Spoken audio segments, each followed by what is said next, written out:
Hello and welcome to this edition of Weapons in Warfare. I'm your host, Ryan Robertson. On tap this week, we're taking a look at how Russia and China motivated the U.S. Air Force to bring back the rank of warrant officer.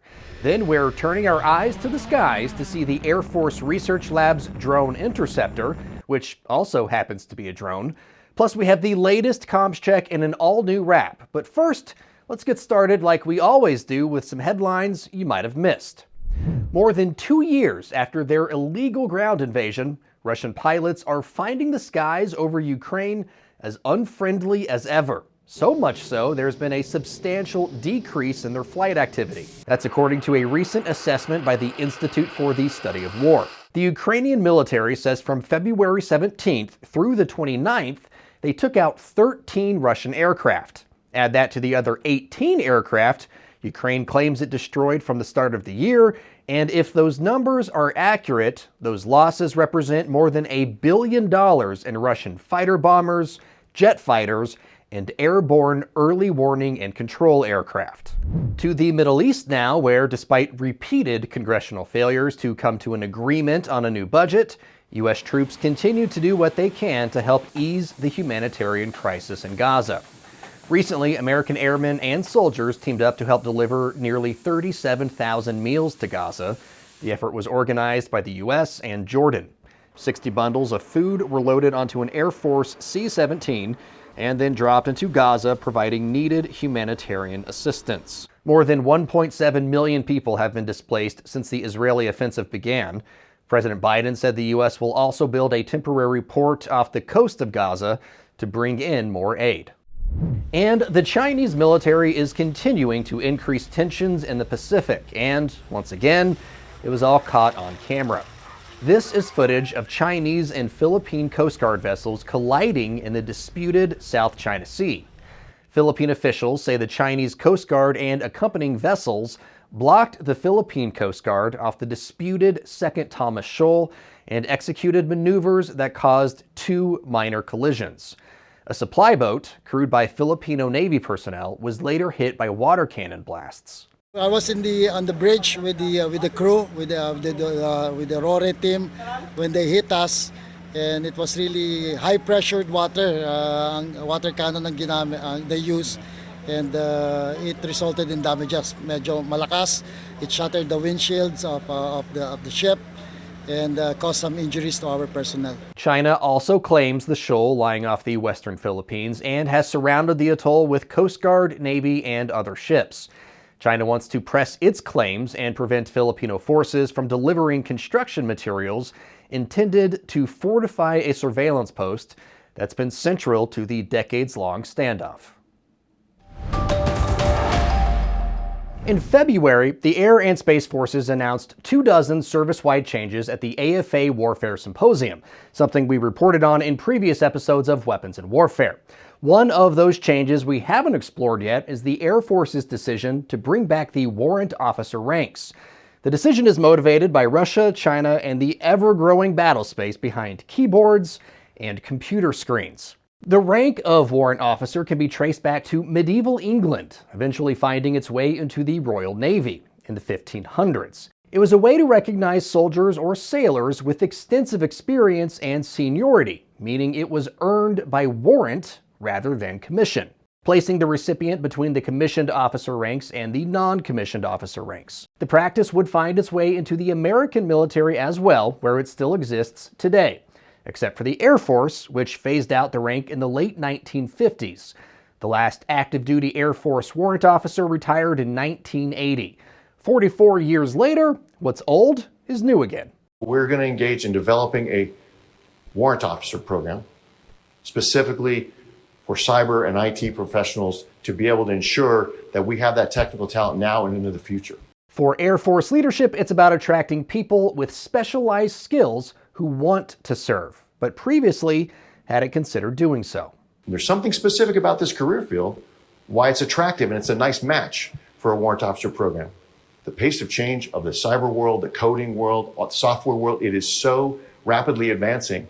We need those airmen to be on the cutting edge and stay on the cutting edge. So we're going to pursue that, all those in the area of developing our people. To put it simply, what used to be an arms race is now a cyber sprint, an all-out effort to stay on the cutting edge of a battle space that will be played out in a series of zeros and ones. Both China and Russia are actively developing and fielding more advanced capabilities designed to defeat U.S. power projection.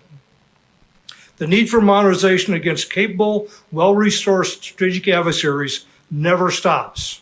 It's a threat that occupies the thoughts of Americans in uniform and out.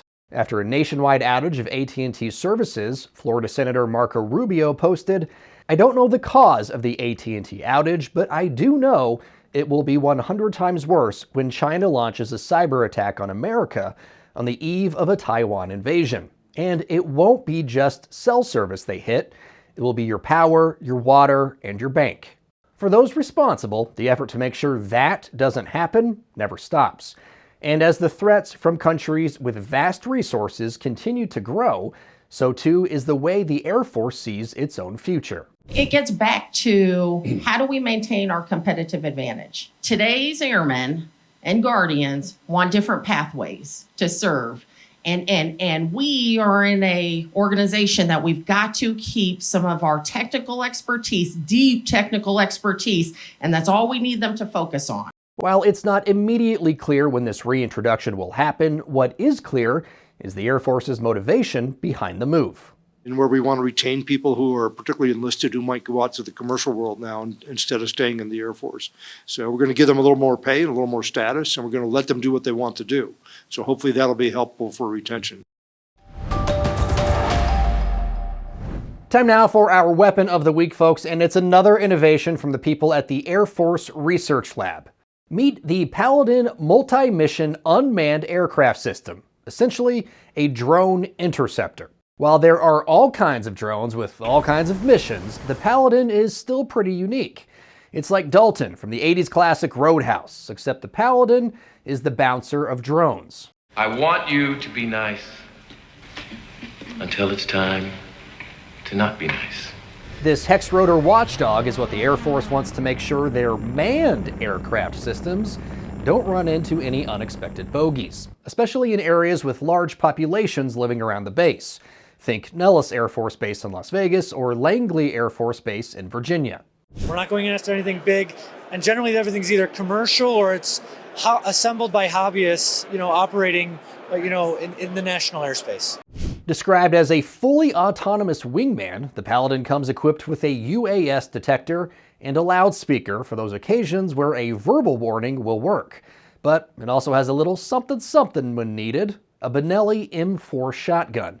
So the Paladin's pilot has a distinct advantage over stubborn intruders. It's a net round that's very safe, and so employed in the air, it only has an effective range of about 20 meters. The system isn't just going to go out and shoot down a drone and it falls wherever.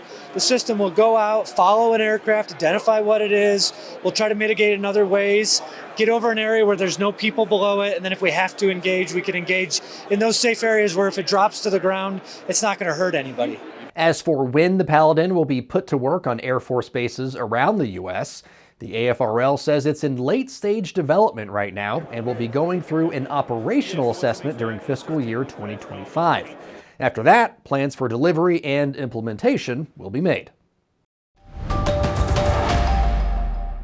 All right, folks, it's time once again for Comms Check. It's one of my favorite parts of the show. It gives us an opportunity to kind of peruse our social media feeds or our email inbox and kind of answer some of your comments or concerns. If you have a question, comment, or concern you want us to address here on the show, please leave a comment down below in the comments section, or you can email us at weaponsandwarfare@san.com.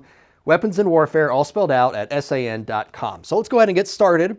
Our first comms check comes to us on a story that we had done a couple weeks ago here on the show about the U.S. Air and Space Forces re-optimizing for great power competition. And part of that re-optimization is the Air and Space Force leaders identified 24 areas that they want to, 24 changes coming to the Air and Space Forces combined. That came with this response from Miguel: 24 priorities means no priorities. And while I would agree with you on some level, Miguel, that if you focus on too many things, then you're not really focused on anything. I understand that sentiment, and you're not wrong, Miguel. However, this is kind of a caveat. Those 24 priorities are under the umbrella of getting ready for great power competition. So that's kind of the North Star that's guiding not just the Air and Space Forces, but really the DoD as a whole. Great power competition for a near-peer adversary is all a very diplomatic way of saying the United States military is getting ready to go to war potentially with China or Russia. And to do that successfully, they need to kind of change their method of operation. The last few decades has been spent on countering insurgent groups, and fighting insurgent groups is different than fighting near-peer adversaries. So that's why these changes are kind of being implemented, Miguel. And the changes, and we kind of discussed this in the story, they kind of fall under four main groups: developing people, generating readiness, projecting power, developing capabilities. Those are all kind of self-explanatory of what those four categories really are.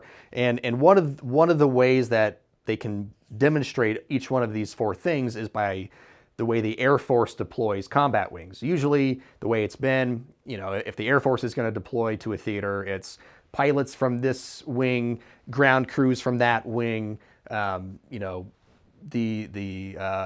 comms people from over here, and then they don't ever work together until once they're all in theater. And that's not necessarily the greatest, most efficient, well, it might be efficient, but it's not the best way to put a combat team together.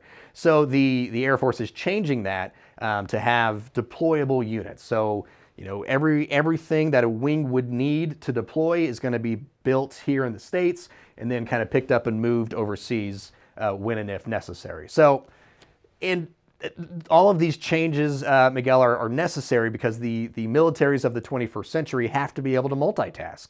It's not just single domain conflicts or a dual domain conflict. It's multi-domain. It's air, it's ground, it's surface of the water, it's underneath the water, it's in space, and it's cyberspace. So U.S. military, any military that wants to be successful in the 21st century or beyond, needs to be able to multitask. So I get your point, Miguel. I really do. If you focus on everything, you can't focus on anything. However, we need to change the way we think about priorities if we want to be successful as a nation and as a military moving into the next century. So hopefully that kind of cleared up or illuminated some of the motivating factors behind why the Air and Space Forces are implementing these changes. Next comms check is on a story that we had done about Russia's potential for using tactical nuclear weapons on the battlefield. If they lose X number of subs or X number of airfields, then some leaked documents had shown that Russia might use tactical nuclear weapons in those scenarios. Al left a comment: only one country has ever used nukes, and it wasn't Russia. This is another yes and response. So yes, Al, only one country has ever used nuclear weapons in a warfare scenario. That was the United States during World War II. Hopefully it never happens again by any country. But 7 other countries have tested nuclear weapons, Al. In addition to the United States, the UK, Russia, France, China, India, Pakistan, and North Korea have all tested nuclear weapons, above ground, below ground.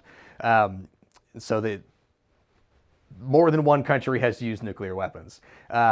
There's a 9th country that is suspected of having nuclear weapons, Israel, but they've never had a confirmed test of a nuclear weapon. So, but to your point very directly, Al, yes, one country has used it in warfare. That was the United States, but 7 other countries have used nuclear weapons in testing them to make sure that they could use them in warfare if they wanted to. So that was Comms Check for this week, folks. If you have like I said at the beginning, if you have a comment, question, or concern you want us to address here on the show, please leave it down below in the comment section or email us at weaponsandwarfare@san.com.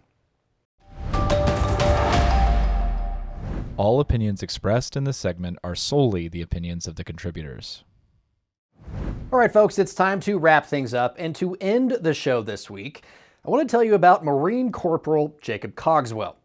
The machine gunner from New York State is deployed to Japan right now, where he received the Navy and Marine Corps Commendation Medal. Not for actions in uniform, but for what he did before deploying.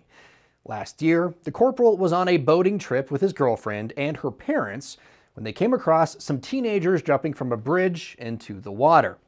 Teens are going to be teens after all.